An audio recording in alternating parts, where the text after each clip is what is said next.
Bonjour à tous, on y croyait tous, c'était la fin du feuilleton Gareth Bale au Real Madrid. Le Gallois avait enfin trouvé une porte de sortie, la Chine, où le club du Jiangsu Suning s'apprêtait à lui offrir un salaire exceptionnel. Le problème, c'est que selon Marca, le Real Madrid a changé d'avis au dernier moment et a refusé de libérer son joueur de ses 3 dernières années de contrat. Un demi-tour spectaculaire qui fait bien rire les Anglais. Ici, le Sun en fait sa une du jour et précise que c'est le président madrilène Florentino Pérez qui a appelé les Chinois hier pour leur demander un montant d'environ 50 millions d'euros. Sachant que le mercato en Chine ferme ses portes dans 2 petits jours, il sera très compliqué de négocier un accord et Bale ne touchera jamais ce fameux salaire promis dans l'Eldorado chinois. En Italie, là aussi, les dossiers traînent en longueur. L'Inter cherche un neuf désespérément, titre la Gazzetta dello Sport. En mettant en avant l'attaquant romain Edin Dzeko, les dirigeants interistes rencontrent ceux de la Roma aujourd'hui pour une réunion décisive. Il se murmure même que l'Inter est prêt à inclure Mauro Icardi dans les négociations. En tout cas, on semble bel et bien avoir abandonné la piste menant à Romelu Lukaku, qui se rapproche finalement de la Juventus aux dernières nouvelles.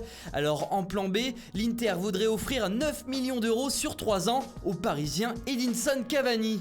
Le dossier Lukaku fait les gros titres du journal Tuttosport justement. Il reste 7 jours pour conclure d'après le quotidien. En effet, le mercato anglais s'achève le 8 août et Manchester United souhaite finaliser la vente de son buteur d'ici lundi prochain pour pouvoir le remplacer au plus vite. La Juventus est donc en pole position sur ce dossier grâce au possible échange avec Paulo Dybala. En Espagne, Mundo Deportivo annonce une grosse semaine au FC Barcelone. Le club blaugrana souhaite boucler quelques dossiers très vite, notamment ceux de Malcolm et Rafinha. L'ancien bordelais est dans le viseur d'Arsenal, Everton et Dortmund. Le second a reçu des offres de Valence, Milan et la Fiorentina.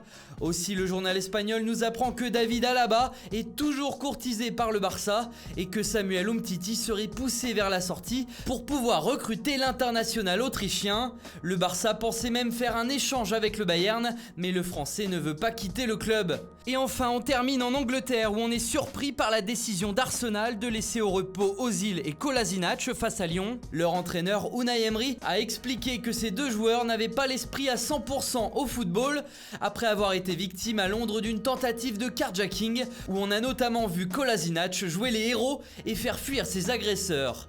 Voilà, c'est tout pour aujourd'hui. Bonne journée à tous et à très vite sur Foot Mercato.